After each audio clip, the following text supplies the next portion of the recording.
Hey guys, welcome back to another video. আমি পাবাই মন্ডল, আপনারা দেখছেন পাবাই ফটোগ্রাফি।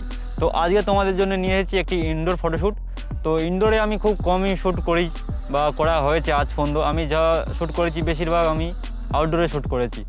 তো এই শ্যুটটা করেছি দুদিন আগে। তো এই শ্যুটের যে মডেল ছিল তার নাম পল্লবী, আর যে মেকআপ আর্টিস্ট ছিল চৈতালি। তো চৈতালি বৌদির সাথে অলরেডি আমি 2-4টে শ্যুট করেছি, বাট তখনকার পরিস্থিতি আলাদা ছিল। আমি হচ্ছে কি তখন তোমাদের জন্য বিহাইন্ড দ্য সিনে শ্যুট করতে পারিনি।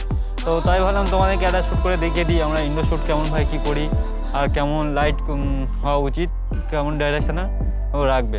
তো এখানে একটি যে মেকআপ আর্টিস্ট ছিল, তার যে বিউটি পার্লারের ভিতরেই আমরা হচ্ছে কি শ্যুটটা করেছিলাম। তো বিউটি পার্লারের যে জায়গাটা ছিল সে খুবই শর্ট। তো আমাদের ভিডিওটা শ্যুট করতেও খুব সমস্যা হয়েছে, আর আমার ফটো শ্যুট করতেও সমস্যা হচ্ছে। আর এই যে মেকআপ আর্টিস্ট এখনও যে পার্লারটা ঠিক মতো সাজিয়ে উঠতে পারেনি। তো আমরা ব্যাকগ্রাউন্ড হিসাবে একটা পর্দাকে ইউজ করেছি। তো পর্দাটা কাজে লাগিয়ে আমরা কিছু এই প্রকারের ফটোশ্যুট করার চেষ্টা করেছি, তোমরা দেখা পাচ্ছ স্ক্রিনে। আর ফটো দেখো, আমি হচ্ছে কি বিফোর আফটার দিয়ে দিয়েছি যে রিটাচের পরে কেমন, আগে কেমন। তো এর যে যারা ক্যামেরা কিনবে বলছো বা তারা কিনে নিতে পারো, তোমরা কোয়ালিটিও চেক করতে পারো। তো আমি ফার্স্ট র ফটো আর তারপরে রিটাচিং ফটো দিয়ে দেবো তোমাদের, যাতে কোনো সমস্যা না হয় যে আমি ডাইরেক্ট হয়তো রিটাচ করে দেবো, তোমরা কনফিউজ হয়ে যাবে যে এর কোয়ালিটি কেমন বা কেমন আসছে শ্যুটে।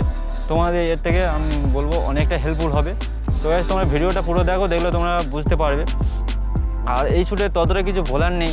তো এরপরে আমি আর একটা আউটডোর শ্যুট করার চেষ্টা করব, যে দুটো লাইট ইউজ করে। তো সেখানে আমি একটু বেশি ডিটেলসে তোমাদেরকে জানাবো কেমনটা করলে কি হয়। তো গাইস, দেখা হচ্ছে পরবর্তী ভিডিওতে। আর এই ভিডিওটা যদি ভালো লেগে থাকে অবশ্যই চ্যানেলটিকে সাবস্ক্রাইব করে দেবে, আর পাশে থাকা বেল বাটনটিও অল পে করে দেবে। তো টাটা, বাই বাই।